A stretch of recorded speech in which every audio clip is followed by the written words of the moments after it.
ሁለቱም ባለቤቶች ናቸው። ሁለቱም ሚስቶች ናቸው። ሁለት ሚስት አለኝ ማለት ነው። በዚህ አጋጣሚ እሱም በደንብ አውርተንበታል። የሚገርም ነገር ያው እንግዲህ እንዳልኩ የሚያስቀው ነገር ስንገናኝ በጓደኝነት ገና መቼ የት ነው? እዛው እዚያ ነው የተገናኘነው። ዜና አገልግሎት እሷም እዛ ነበር የምትሰራው? አዎ። እሺ። እና ምን አይነት ባህሪ ያለኝ መሰለ? ያው እንግዲህ አስተዳደጌም ሊሆን ይችላል። ሙሉ ያለኝ ነገር አንዴ እነግርሃለሁ። ከዛ በኋላ በዛ ባህሪ የተቀበለኝ እንድትሄድ ነው የምፈልገው። ጓደኛም ማንኛውም ሰው ጋር ስቀርብ በየቀኑ ማሳየው ማንነት አይኖረኝም ማለት ነውና እሷም ጋር ስንገናኝ እንግዲህ የምትወጂኝ ከሆነ ያለኝ ማንነት ይሄ ነው። ቀድሜ ከአርት ወይም ከሙዚቃ ጋር ተጋብቻለሁ። ካንቺ በፊት?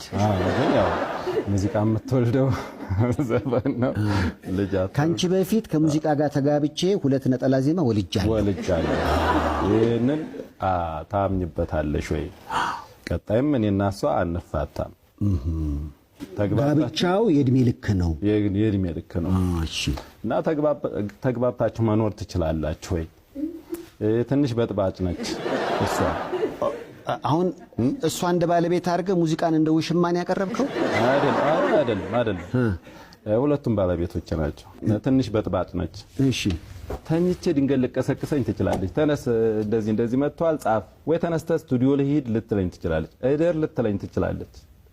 ስለዚህ መጀመሪያ አስቢው።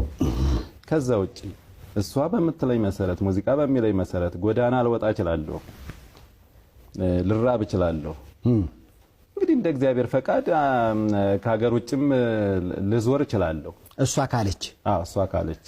ስለዚህ ከሀገር ውጭ የምታስወጣኝ ከሆነ አብረን ልንወጣ፣ ጎዳና የምታስወጣኝ ከሆነ አብረሽ የምትወጪ ከሆነ እንግዲህ እኔ ብንጋባ ደስ ይለኛል አልኳት። እሺ። ያው አመነችበት ማለት ተጋባን።